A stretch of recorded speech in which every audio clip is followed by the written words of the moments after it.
Okay. Well, just quickly before we jump straight into it. Well, welcome back everyone to ESA Marathon, the Corona Relief in aid of Save the Children and their coronavirus emergency appeal. As you can see on your lovely screen there, we got Swift Shadow waiting to do a fantastic run here of Kingdom Hearts 0.2 Birth by Sleep, a fragmentary passage. Thank you very much, Square Enix. I'm going to pass it straight over to them pretty much after just one quick thing, because we had a $100 donation. Damn! From Pictish Boat Warrior, who says, ravioli, what's in the pocketoli? I think it's a SpongeBob reference, I think. There's a run later on, but for now, it's Kingdom Hearts. Swift, it's yours. Awesome. All right. So this is Kingdom Hearts 0.2. This is the story of Aqua, which takes place after Birth by Sleep. It's the shortest KH any % run. It's very fast-paced, and joining me on commentary, I have Boker. Hi, hello, I'm Boker. I also run this game not as frequently as I used to, though. Yeah, the community for this game's a lot smaller than some of the other main KH games, but it's a really cool run, and it shows off a lot of the good aspects of KH in a short time period. So timing starts here as we confirm our difficulty. So in 3, 2, 1, go.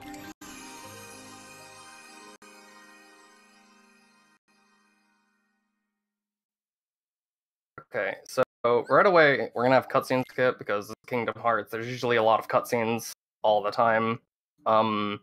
After which, we're gonna have a tutorial that we're gonna say no to. The tutorial doesn't really do much. It just very basically explains the game's controls and just how to play it. But we're gonna skip it because we already know that, and it's to do so. And after which, we're going to cartwheel over to our first fight, which is Shadows. And Shadows are terrible. They can do many possible things. They can do what we want, which is attack us, so we can barrier and counter barrier for that.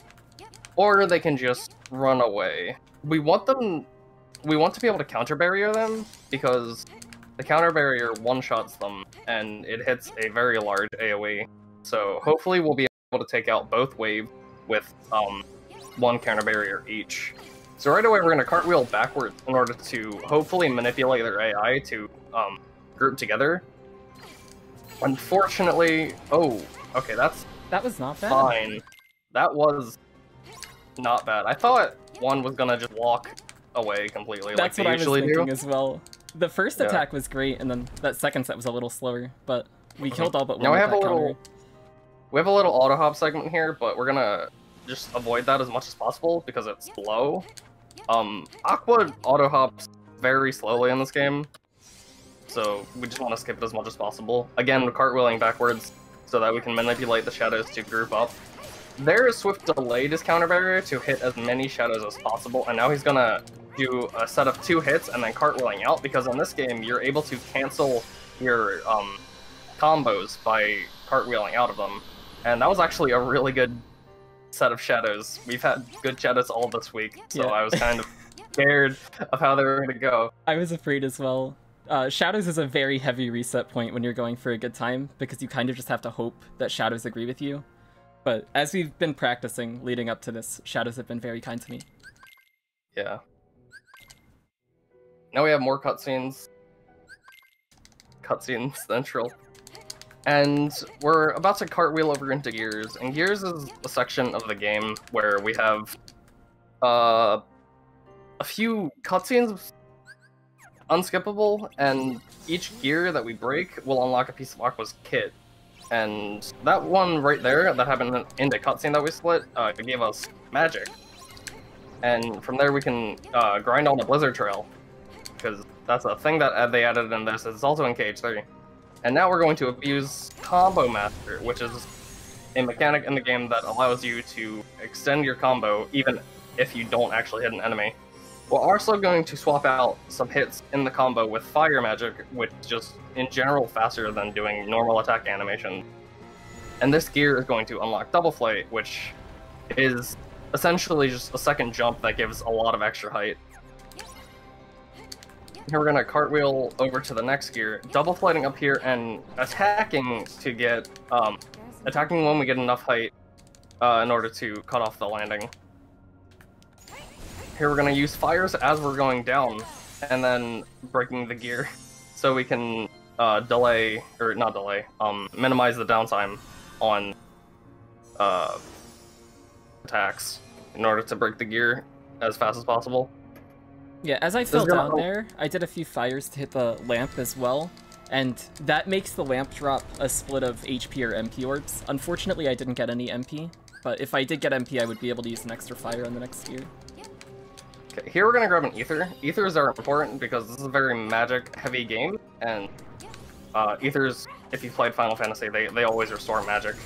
Here we're gonna just use more fires on the gear, again, minimizing the downtime between combos. We went into MP Rage there just because we're not going to be needing any MP for the final gear, because it's just in a position where we're not really able to make much use of it. And also we want all of our MP to come back before the next boss, which we do have enough time for. Here we're gonna get Air Slide, which just lets us do a dash in a horizontal direction wherever we're facing. We're gonna use that a lot in platforming segment. Here, again, making use of Combo Master, we don't actually have to hit any enemies to extend it. And this is going to award us Shot Lock. And Shot Lock is a charge-up attack where you have to hold the lock-on button. And it charges up from 1 to 28. And 28 unleashes the sort of minigame type thing, where it shoots out a lot of orbs, and you have to time button presses to shoot out even more orbs that do damage as well. And now after that gear, we're going to go down here and we're going to grab another Ether. This is 2 of the 4 items that we're going to be grabbing throughout the run. We're going to grab 3 Ethers and a Mega Ether at the end. And we're going to do some air slides here, because air slides go faster than cartwheels in a short distance. Now Swift is going to walk back and do magic attacks. Or 3 fires, and there's a lot going on. And each time he does a magic attack or a physical attack, it's going to charge up some arrows, and what those arrows are going to lead up to is that they're going to be situation commands. Either Grand Magic or Spellweaver, and we want more Grand Magic than Spellweaver, because Grand Magic is just a lot of damage. But there are points in the game where we're going to want to use Spellweaver. That was a very solid fight. That was a very good fight. Demon Tower has a mechanic where when he attacks, as you can see here, he turns red. And as long as he's red, he takes reduced damage from everything except Blizzard magic.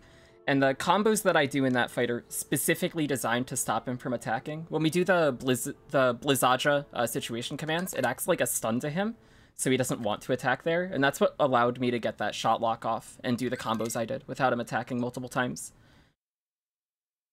And now we're going into the World Within. This is my favorite section of the run. It's really cool.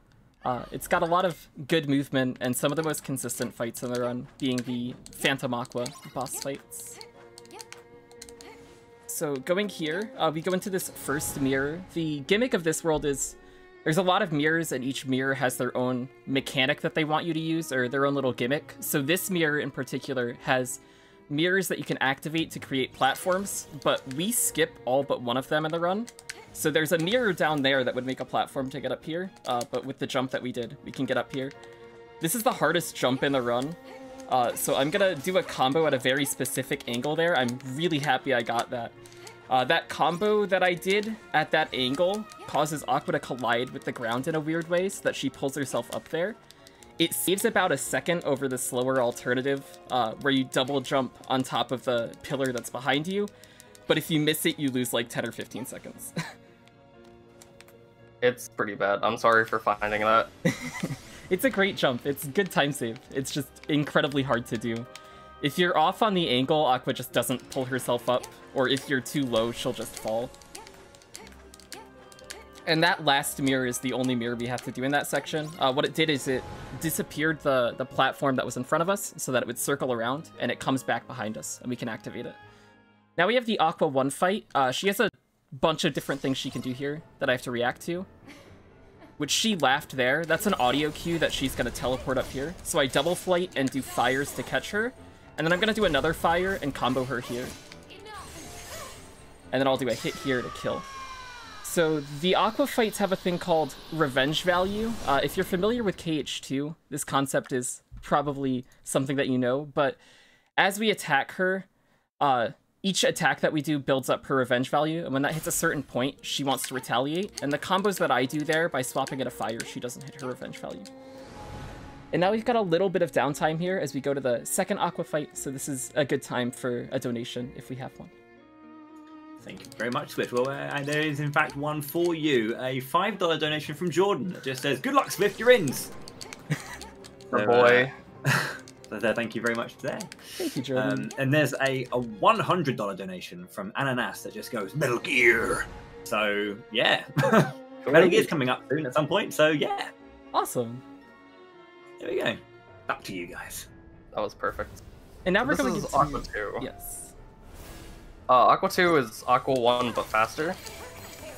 Oh, that's a very hard opening that Swift just did. He reacted to that attack, because she can start out with many different attacks like Aqua 1 can, and he used a Blizzard there when he saw that she was doing that, and that Blizzard allowed him to kill Aqua 2 with that specific combo instead of having to do an extra hit at the end. And we also have managed RMP very specifically up to this point, so you'll see right now I have one arrow, and I do a Thunder there that gets me a second arrow, because that Thunder actually hits urns that are near this mirror. And as we go through to this next section, the situation command arrows actually carry over, even though you can't see here. When I do this combo to hit this pillar, my situation commands are here, and all of these hits count as physical hits, which will build towards the Spellweaver transformation. Like Gears, we have to hit these pillars, so we're doing Combo Master to start our combos early so that we can get to these gears. And on this last gear here, I'm actually going to get the Spellweaver transformation, which I will cancel my finisher with. And now I have Spellweaver for the Aqua 3 fight, which is the last fight of this section. And Spellweaver is a transformation from Birth by Sleep. It gives us an extra hit in our combo, and it also changes how our combo works. And it's very important for this fight.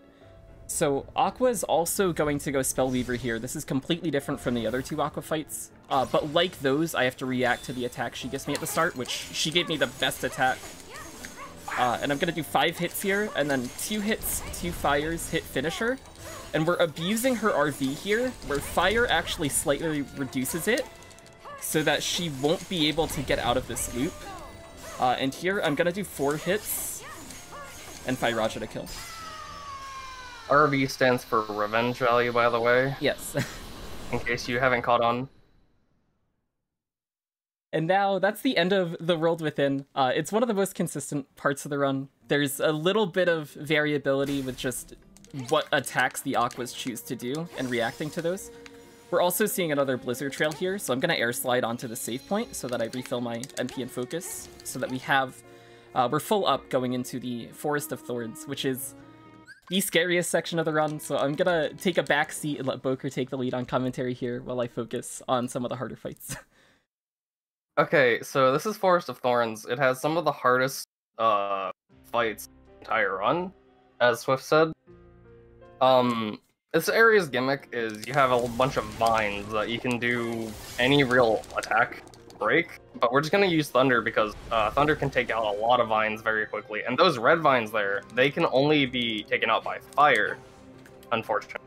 But they do drop magic orbs, thankfully, which is what we need and allows us to get into the perfect amount of magic that we're going to need for the next fight, which is Darkside 1. And for those of you who've played a Kingdom Hearts game, you know Darkside. He's kind of a staple to the series. The tutorial boss from the first game. And so this opening is very difficult, very tightly timed to do all those specific attacks and have them all connect perfectly. Swift is going to get 2 situation commands there. He's going to use one into a shot lock that is a 24 shot lock, very specific, which is going to break the hand and allow him to target the head, which is going to do the second shot lock, and then a full 28. And if all of these are timed correctly, it should hopefully kill. Perfect fight. Wow. Perfect fight. Good job. That fight hurts me a lot. It's as a person. Very hard. Very difficult. Very difficult. That opening, if I'm slightly slow on it and I don't get the guard out in time, he hits you. And that hit also has a chance to stun you for about like 5 seconds where you just can't do anything. It's very difficult to do. I think it took me like 3 hours of practice before I could do it consistently. It's one of the hardest fights to pull off in the run. And this is going to be coming up to Forest Fight, which is a bunch of a few ways of Heartless. They can kind of do whatever they want. We need them to move into a perfect position. Also, air sliding over to the cutscene trigger because it's slightly faster by like, I don't know, 0.3 seconds. So Swift is going to do moving fires, and that was actually really good. Followed by 2 thunders, 3 in this case, and then followed up by the situation commands in order to kill them all. That one actually went pretty well. Yeah. Not perfect because he didn't get the Thundaja command from the 2 thunders that he did, unfortunately, but that was still good enough. Now we're gonna air slide over these because, yeah, air slide is fast, and then avoid these dark sides because they are not mandatory at all. Their attacks never hit you. They are very easy to avoid. Yes. And now we're gonna come up to nice double air slide. That Now we're gonna sweet. do more thunders to get rid of more vines. And then gonna do another thunder followed by a cure, and that cure is gonna put us into MP rage again, which is going to fill up by the time we get to the next fight. We're gonna do a quick little attack here to get rid of that and air slide into the boss trigger. And this is Dark Side 2. Dark Side 2 starts out by dropping a lot of dark balls from the sky. And these are just really, really annoying because, oh, nice double air slide, I guess. Slides. Yeah. Oh, you're a bit too close. Hopefully it's And, good. hopefully. The dark balls are kind of annoying. Oh my god. That's fine. So, there was a really specific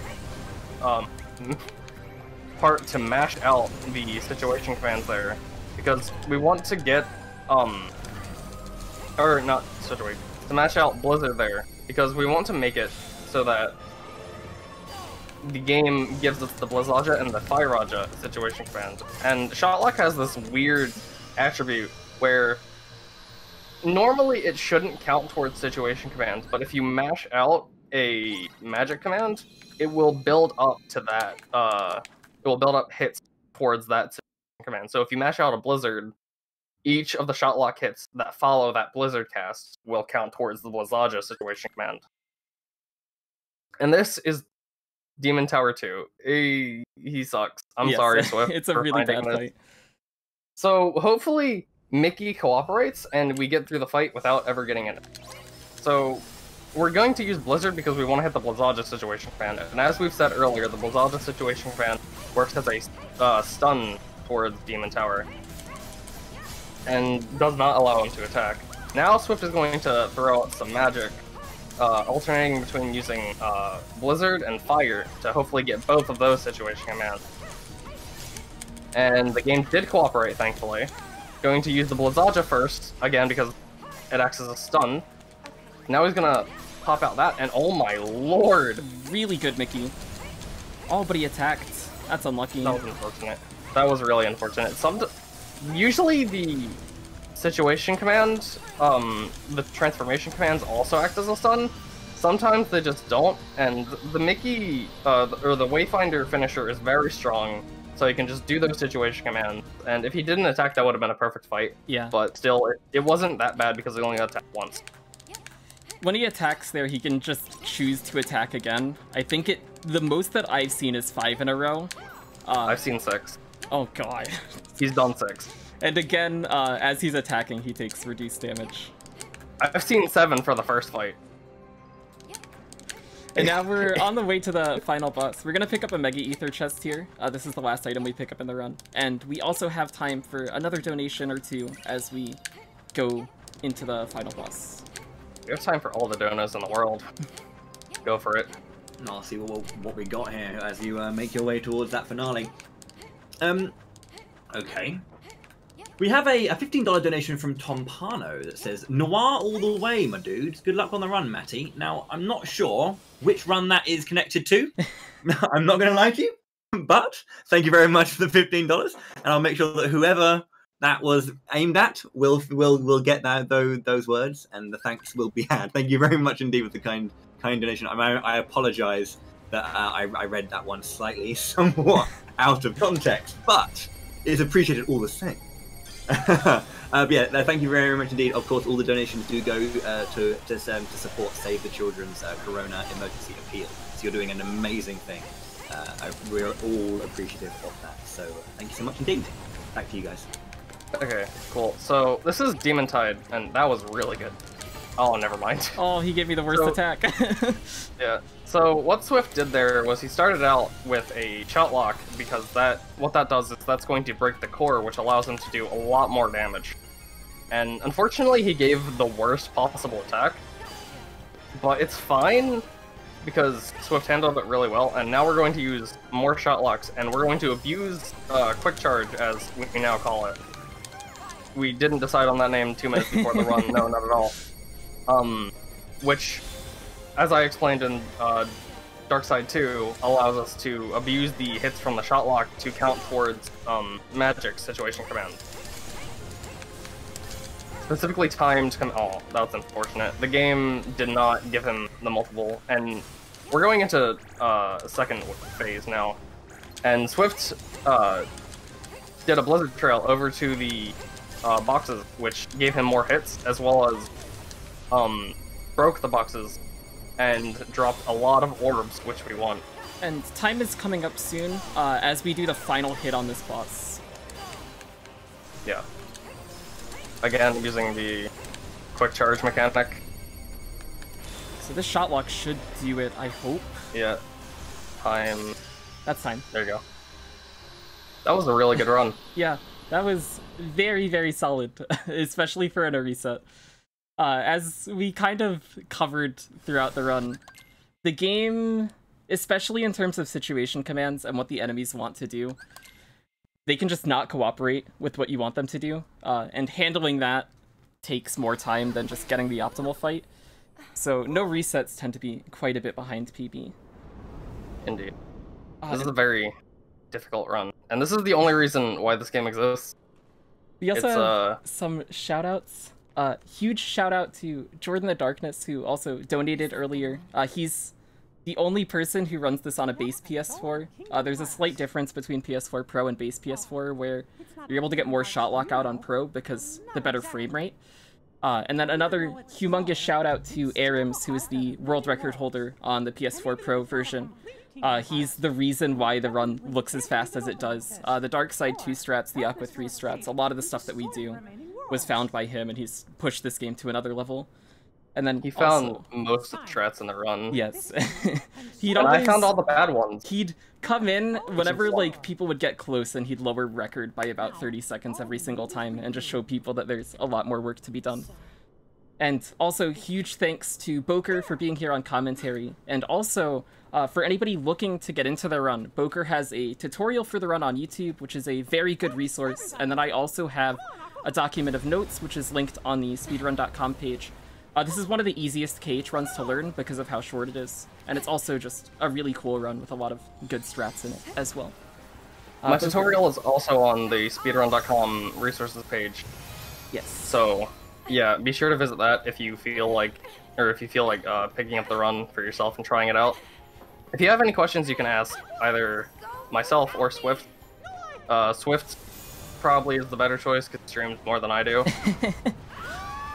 And then there's also a Kingdom Hearts speedrunning Discord as well, which you can join. The 0.2 channel, as we said earlier, the game isn't as active as some of the main runs like 2FM, but there are quite a few people who are knowledgeable about the run who can answer questions in there as well.